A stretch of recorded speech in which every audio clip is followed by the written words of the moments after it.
এক যুগে একটি সরকারি বাণিজ্যিক প্রতিষ্ঠানও তালিকাভুক্ত হয়নি পুঁজিবাজারে, অথচ উপযোগী আছে 15টি প্রতিষ্ঠান। বহুদিন এ বিষয়ে আলোচনা হলো, তা কার্যকর হয়নি। সম্প্রতি আবারও সরকারি প্রতিষ্ঠানকে পুঁজিবাজারে আনার নির্দেশনা দিয়েছেন প্রধানমন্ত্রী। বারবার বলার পরও বাজারে তালিকাভুক্ত না হওয়ার জন্য আমলাদের অনীহা ও সরকারের শক্ত রাজনৈতিক সদিচ্ছার অভাবকেই দায়ী করছেন পুঁজিবাজার বিশ্লেষকরা। গত বৃহস্পতিবার প্রধানমন্ত্রী শেখ হাসিনা একনিক বৈঠকে রাষ্ট্রায়ত্ত প্রতিষ্ঠানগুলোকে পুঁজিবাজারে তালিকাভুক্তির জন্য নির্দেশ দিয়েছেন। মাননীয় প্রধানমন্ত্রী এটার উপরে জোর দিলেন, যাদের 3 বছর হয়ে গেছে তাদেরকে বলো তোমরা তোমাদের প্রফিট বৃদ্ধি করো, যাতে তোমাদেরকে পাবলিক এনলিস্টমেন্ট করা যায়, স্টক এনলিস্টমেন্ট করা যায়।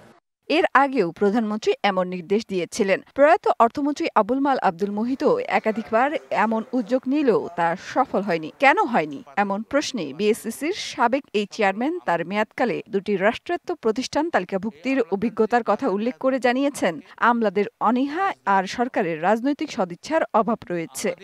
আমার মনে হয় আমলাতান্ত্রিক যে বাধা, এটা উত্তরণের জন্য রাজনৈতিক যে ধরনের কমিটমেন্ট থাকা প্রয়োজন, যে ধরনের অঙ্গীকার থাকা প্রয়োজন, সেটা আমাদের কোনো সময়ই হয় নাই। রাজনৈতিকভাবে যদি সরকার চায় না, এটা করতে হবে, আমলাতন্ত্রকে বাধা দিতে পারে এটা।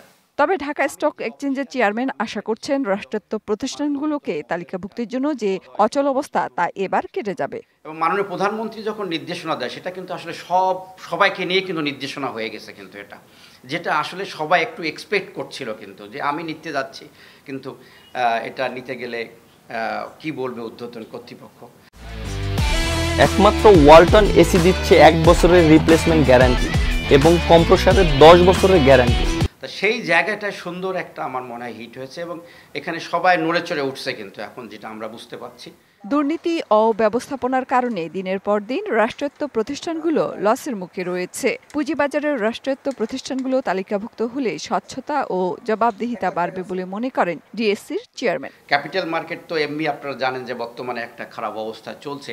ইনিশিয়াল স্টেজে আমরা মনে করি যেগুলো প্রতিষ্ঠান হেলদি অবস্থায় রয়েছে তাদেরকে হয়তো আমরা ইনিশিয়াল তারা হয়তো আসবে, এটাই হয়তো আমাদের তাদের কাছ থেকে গভর্নমেন্টের অর্থ বিভাগ থেকে এই ধরনের রিকমেন্ডেশন আসার প্রথম পসিবিলিটি আছে। 6 দশকেও বাংলাদেশের প্রধান পুঁজিবাজার ঢাকা স্টক এক্সচেঞ্জ ভরসার জায়গায় পরিণত হতে পারেনি। জিডিপির অনুপাতে পুঁজিবাজারের মূলধনের দিক থেকে এশিয়ার উল্লেখযোগ্য স্টক এক্সচেঞ্জগুলোর তুলনায় সবচেয়ে পিছিয়ে রয়েছে বাংলাদেশের ঢাকা স্টক এক্সচেঞ্জ। মেহের মনি, ডিবিসি নিউজ, ঢাকা।